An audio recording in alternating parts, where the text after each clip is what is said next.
The man was so engrossed in his phone that he didn't even notice his dog running out of the elevator. He hurried over to help the girl up. As she gazed at his handsome face, her legs began to feel weak without her realizing it. Only then did she remember to scold him for not keeping his dog on a leash. Seeing the remorse on his face and realizing she wasn't hurt, she decided not to press the matter, but she never expected that the very next second.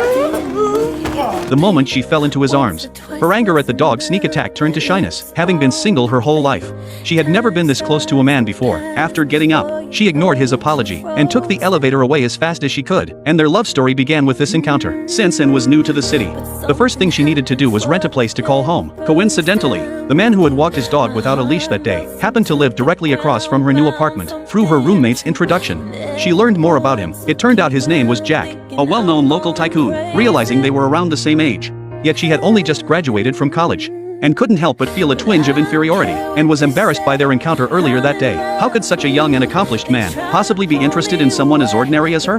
But she never could have imagined that the next day, on her way to a job interview, Jack's dog would spot her again in the crowd. Again, Hamlet definitely seems to like you. Well, I'm flattered.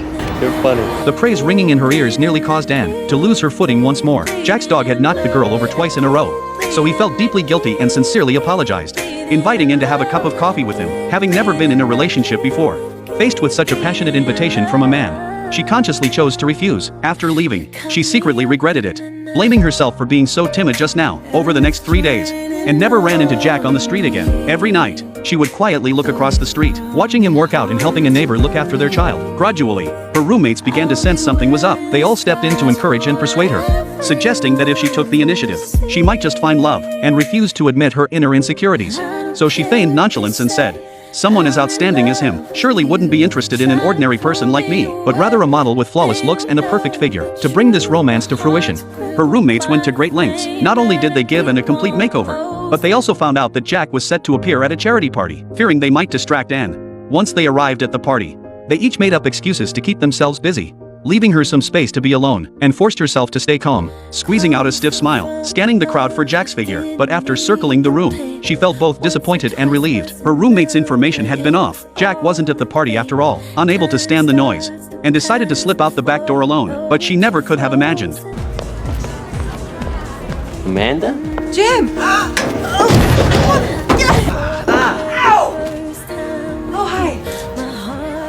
That faced with such an amusing greeting, Jack was momentarily at a loss for words, seeming to sense Anne's confusion. He said he was thoroughly fed up with the insincere small talk inside, which was why he'd come here alone, at his invitation, and sat down beside him. Since they'd met a few days ago, this was their first proper conversation. They chatted about their wonderful campus life and their future plans, and the atmosphere gradually warmed, just as Anne mustered her courage, and was about to confess her feelings to him. There you are.